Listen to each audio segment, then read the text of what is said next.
زموږ صوبایي چیرمین جناب سکندر خان، د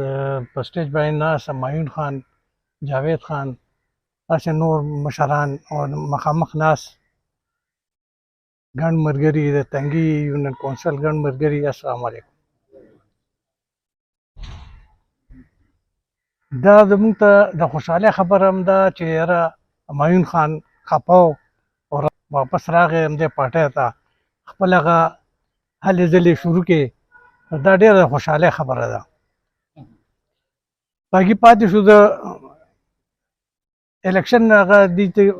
کوم پروګرام ښیي چې یاره موږ به مشر خان له پروګرام کوو، نو هغه پروګرام هم پکار هم دی په تنګي کې موږ کې داسې به نور یونین کونسلو کې هم پروګرامونه انشاءالله کېږي به.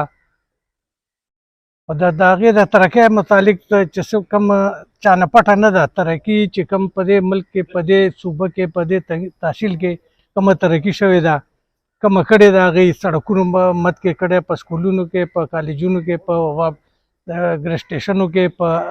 چې کوم یو شی تاسو ګورئ، کوم یو شي ته تاسو لاس وړئ یا هغه ته دا ښه نشاندهي کوئ، هغې کې به د آفتاب خان نوم د دې قومي وطن پارټۍ نوم لازمي د هغې کې موجود وي. ولې چې زه تللی وم چترال د بونې هغلته د بجلي لین دا ما څو ځله ویلي یم، د بجلي لین چې و نو هغې نه ما تپوس کړو چې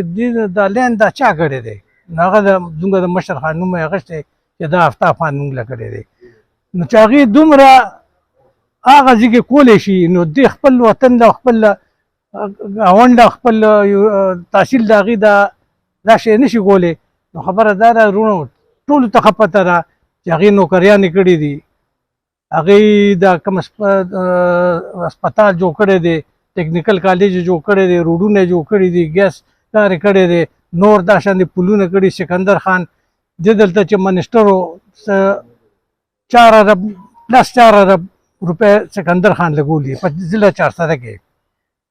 نو تاسو په خپله اندازه ولګئ چې د اریګیشن د ورځې چې سکندر خان کم وخت کې د اریګیشن منسټر شو، نو لومړنی پروګرام په لی کې سیکرټري صاحب به مو دا ټولو هغې بریفینګ ورکولو، مشر خان له سکندر خان ټول نه ناست وو. هغې چې کوم فنډ وښولو چې د اریګیشن څه دا فنډ دی، والله چې زه په خپله زه حیران شوم چې یاره د اریګیشن سره دا فنډ، نو هغه فنډ چې دی هغه بیا هغه ځینې راغو بیا هماغه بریفینګ ورکول. نو هسې ما سکندر خان ته یاره ما په زندګۍ کې په لومړني ځل دا واورېده چې یاره د اریګیشن سره دومره فنډ دی. هغه فنډ خو خو د لګولو والا طریقه کار هغه د هر چا کې دا خاصیت نشته دی. دا خاصیت یو زموږ مشر خان کې دی چې هغه په هره طریقه چې هر ځینۍ خپلې حلقې دپاره، خپلې د ضلعې دپاره هغه فنډ را پیدا کوي، په هره طریقه چې هغه را پیدا کوي او دلته لګوي.